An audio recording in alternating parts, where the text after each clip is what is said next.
वो एक साधारण शिक्षक था। तनख्वाह सीमित थी। कभी कभी रातों को बिलों की चिंता में सो नहीं पाता था। लेकिन एक सवाल हमेशा उसके मन में घूमता रहता था। मैं बच्चों को गणित के सवाल हल करना सिखाता हूँ, लेकिन जिंदगी का सबसे बड़ा सवाल नहीं, पैसा। एक अध्याय। पहला एहसास। एक दिन एंड्रू बैंक में निवेश सलाहकार से मिला। सलाहकार मुस्कुराता रहा, फाइलें खोली, रंगीन ग्राफ दिखाए और अलग अलग फंड्स की तारीफ की। लेकिन एंड्रू के दिल ने फुसफुसाया, ये आदमी मेरी भलाई चाहता है या अपनी कमीशन? उसी पल उसके दिमाग में बल्ब जला। उसने सोचा, अगर मैं अपने पैसे का मालिक नहीं तो फिर कौन है, और क्यों? उस रात बिस्तर पर लेटा छत को देखते हुए उसने एक वादा किया, अब से मैं अपने पैसों का पायलट बनूंगा। यही उसके जीवन की दिशा बदलने वाली चिंगारी थी। 2 अध्याय। छात्र और छोटी सीख। अगले दिन कक्षा में उसने बच्चों से पूछा, मान लो मैं तुम्हें हर महीने $100 दूं, तुम क्या करोगे? एक छात्र बोला, सर मैं प्लेस्टेशन खरीद लूंगा। दूसरा बोला, मैं नया मोबाइल ले लूंगा। एंड्रू हल्का मुस्कुराया, पर मन में सोचा, इन बच्चों को कभी किसी ने नहीं सिखाया कि पैसे को कैसे बढ़ाया जाए।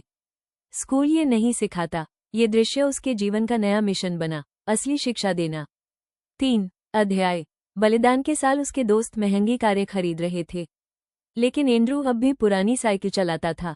जब लोग कॉफी शॉप में क्रेडिट कार्ड से खर्च कर रहे थे, वो खुद को याद दिलाता, मेरा मकसद आज दिखावा नहीं, कल की आज़ादी है। एक दिन एक छात्र ने मजाक उड़ाया, सर आपकी कोई कार नहीं? कम से कम एक छोटी कार तो खरीद ही सकते हैं। एंड्रू ने मुस्कुराकर कहा, अगर मैं कार लूंगा तो उसकी कीमत घटेगी, अगर मैं निवेश करूंगा तो पैसा बढ़ेगा, और एक दिन वो कार अपने आप आ जाएगी। कक्षा में अचानक सन्नाटा छा गया। बच्चों को पता ही नहीं चला कि उन्होंने जिंदगी का पहला असली वित्तीय सबक सीख लिया। 4 अध्याय। असली अमीरी। साल बीत गए। एंड्रू ने हर महीने अपनी कमाई का हिस्सा बचाया और समझदारी से निवेश किया। अब पैसा उसके लिए काम करने लगा, लेकिन उसने सिर्फ बैंक बैलेंस नहीं बढ़ाया। एक दिन पत्नी से बोला, हम अब आज़ाद हैं, चलो दुनिया घूमते हैं। और उन्होंने सफ़र शुरू किया। एशिया, यूरोप, अफ्रीका, दक्षिण अमेरिका, जगह जगह नए अनुभव। थाईलैंड के समंदर किनारे सूर्यास्त देखते हुए लैपटॉप खोलकर वो अपने छात्रों को ऑनलाइन पढ़ा रहा था। उसने सोचा, यही है असली अमीरी।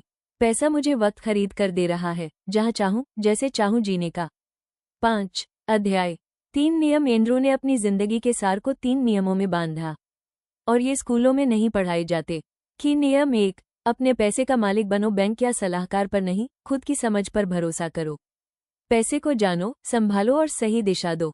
कि नियम 2, अमीरी खर्च में नहीं, बचत में है, कमाई का हिस्सा सबसे पहले खुद को दो, दिखावे के लिए नहीं, आज़ादी के लिए जियो।